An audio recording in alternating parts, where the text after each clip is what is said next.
This is a Heart and Hand production. Hello everyone, my name's David Edgar, I'm the host of Heart and Hand, the Rangers podcast, and I'm joining you today after the bombshell news out of Ibrox that CEO Patrick Stewart and Sporting Director Kevin Thelwell are both leaving Rangers, both dismissed from their posts. Rangers want to make a change, and a change in direction.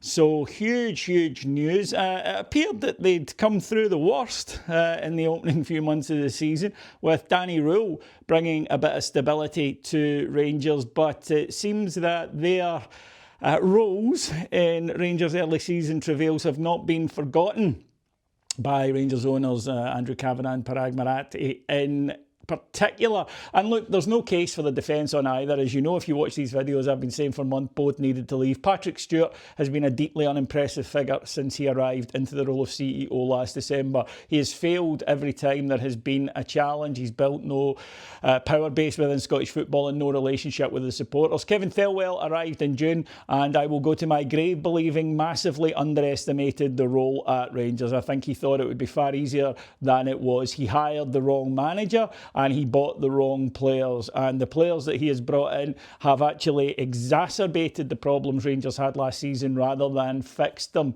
And I think that I'm a great believer in you can't really get angry at people for mistakes that can only be seen with hindsight. Well, these were mistakes that could be seen at the time. Rangers fans, almost to a man and woman, told the board that Russell Martin was the wrong man. It proved to be the case. We knew there were players that shouldn't be signed for the amount of money that they should be, not picking on anyone, but the likes of Chermiti, etc., have not worked out, and both of them are now no longer at Rangers. With immediate effect, they're gone. The staff under Kevin Thelwell all remain in place, including his son, so that'll be interesting to see what develops there. Rangers are very positive on the appointment of new people. Fraser Thornton, the former chairman, will be the interim CEO, and there are strong hints from Rangers that those positions will be filled, not immediately, notice periods, etc., but in the next couple of months. So it's huge news, and it was unexpected. There were no rumours leading into this that this was going to happen imminently, but it is decisive leadership. I will praise Rangers for that, because I've been calling for it. I did think that they were digging in rather than admitting to mistakes, and both of these appointments were mistakes. It really is that simple. These were not the right skill sets. These were not the right personalities for the role at Rangers. Your immediate reaction is, yay, but there's damage to undo now, because we still have a lot of these players. They will need to be moved on, some at a loss. Some will be recovered by Danny Rule.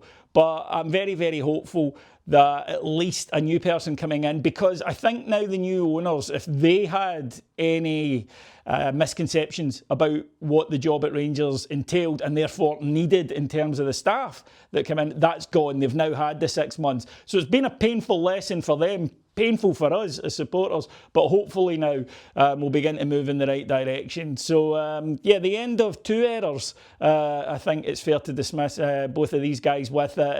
Usually in these circumstances I thank them for their service, but because Rangers are going to have to unpick the damage that their service has done, I'm going to refrain from that today. Loads more on this over on Heart and Hand and Patreon. Go to patreon.com/Heart and Hand, and we'll also be here tonight with our flagship show. Thank you very much for listening. Bye bye.